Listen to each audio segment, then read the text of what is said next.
Before the advent of modern medicine, there were the Greeks. Their treatment involved making the patient's life as comfortable as possible rather than actually treating what was ailing the patient, because they didn't know much about modern medicine until Hippocrates. But we'll start before him. The four humors were blood, yellow bile, black bile, and phlegm. Disease was attributed to too much of one humor. Fever was supposedly caused by too much blood, so the Greeks would put leeches onto the body to drain some of the bad blood out, or they would simply cut an artery and let blood drain out. The Greeks were also confusing the symptoms of the disease as causes of the disease.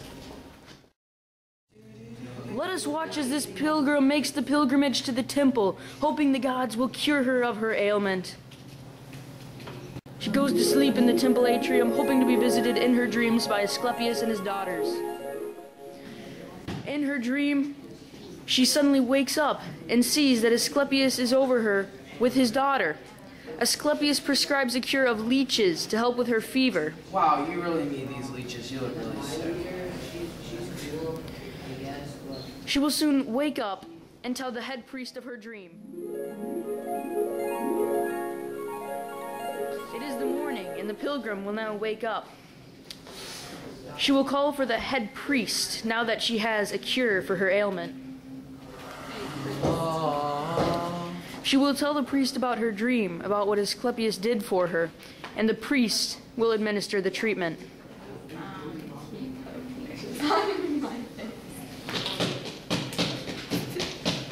Miraculously, the pilgrim is cured of her ailment. The Greeks had many tools that preceded our modern-day surgical items. It included stuff such as the scalpels, which precede our modern-day scalpels. The scalpels were made of steel or bronze, which were at the time best suited for cutting. They also had hooks, which could be used to raise the blood vessels and retract the edge of wounds, keep them closed. There were also forceps, which have been described as crushing the uvula in cases where it had to be surgically removed. It prevented the hemorrhaging that would result if it was cut off without being sealed off. They also had bone drills that were used to remove foreign objects, and bone forceps that were used to remove fragments of bone that were diseased. Finally, one last tool they were known to have was the vaginal specula. It was used for common days. It's still used for gynecological exams. And in the past, that's what it was used for. It pried open the cavity walls so you could better see in and examine the inside. The Greeks had a very limited knowledge of surgery, but they were very advanced for their time period. They could set broken bones, bleed patients, perform amputations, and drain the lungs. They were very skilled in healing battle wounds. Opium was used as an anesthesia, and wine was also used because it had the same effect of eliminating pain and making the patient happy. Surgeries were very crude, especially when it came to the vital organs. Brain surgeries have been documented, but with very little success.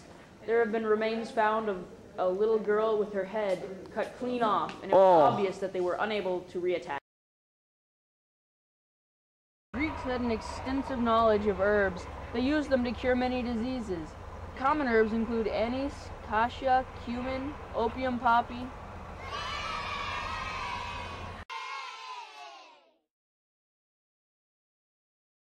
Facilities in ancient Greece were a lot different than modern-day facilities.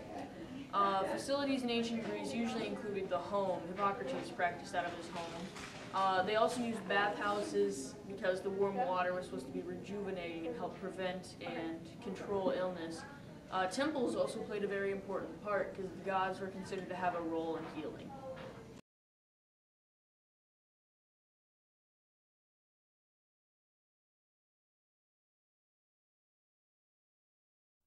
Oh, my name's Brock.